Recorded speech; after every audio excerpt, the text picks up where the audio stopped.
भाजप आमदार परिणय फुके यांच्या शिवसेनेचा बाप मीच या वादग्रस्त वक्तव्यावरून वर्धात राजकीय वातावरण चांगलेच तापले आहे। या विधानाचा शिवसेना एकनाथ शिंदे गट व वर्धा जिल्हा शाखेने तीव्र निषेध केला आहे।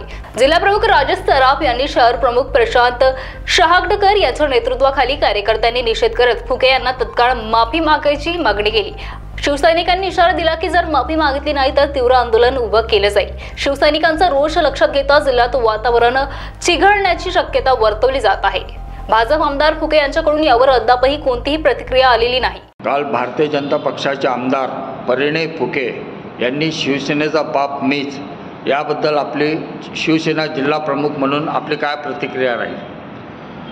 भंडाऱ्याचे आमदार परिणय फुके यांनी जे वक्तव्य केलं आहे की शिवसेनेचा बाप मीच, हे त्यांचं अतिशय चुकीचं वक्तव्य आहे। आम्ही वर्धा जिल्हा शिवसेनेच्या वतीनं त्यांच्या या वक्तव्याचा निषेध करतो आणि त्यांना सांगू इच्छितो की शिवसेनेचा एकच बाप आहे, तो म्हणजे हिंदू हृदय सम्राट वंदनीय बाळासाहेब ठाकरे।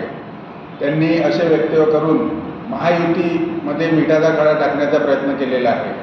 त्यांनी केलेले वक्तव्य परत घ्यावे व केलेल्या वक्तव्याची माफी मागावी, अन्यथा आम्ही शिवसेनाच्या वतीनं शिवसेना स्टाईलनं आंदोलन करू व आज त्यांच्या वक्तव्याचा आम्ही निषेध करतो। महाराष्ट्र टीव्ही 24 करिता संतोष देशमुख, वर्धा।